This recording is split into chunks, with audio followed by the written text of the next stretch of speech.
The Odyssey of Frederick Douglass. In an age of chains and shadows, there was born a child, a boy, with eyes that saw beyond the fields of his captivity. They called him Frederick, but destiny called him something greater. For even as the world told him he was nothing, he carried within him a fire that could not be quenched, a hunger for words, for truth, for freedom. In the quiet corners of forbidden rooms, he learned. A whisper became a word became a weapon, and from the light of a single candle, he forged the dawn of his own awakening. Others dreamed of escape. He dreamed of enlightenment, for he knew the mind once freed can never be enslaved again.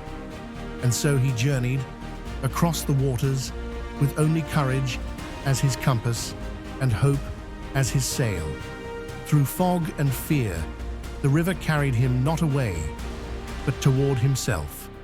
When he stepped upon the shores of freedom, the boy who was bound became the man who would speak for the boundless. Then came the storm of his words, a tempest of truth that broke the silence of centuries. He spoke, and the walls of injustice trembled. He roared not with rage, but with reason, and the wealthy and commoners alike turned their ears to the voice once silenced.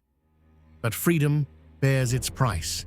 His name, once a beacon, became a bounty.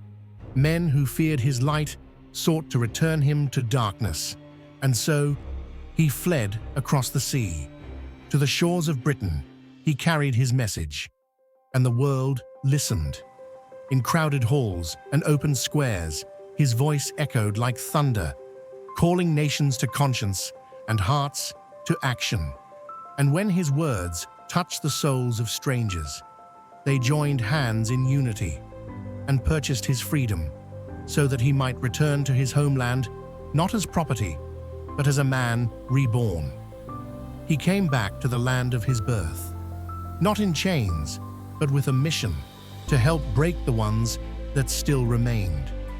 As a freedman, he raised his voice higher than ever, founding a paper he called the North Star, its light guiding others toward the same freedom he had won.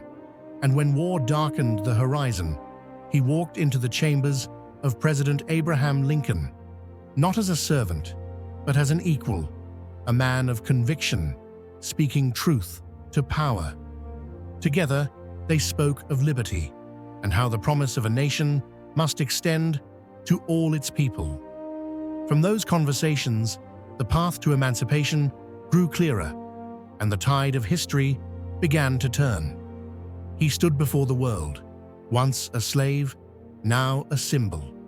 Applause filled the halls, but his eyes saw the faces still in bondage.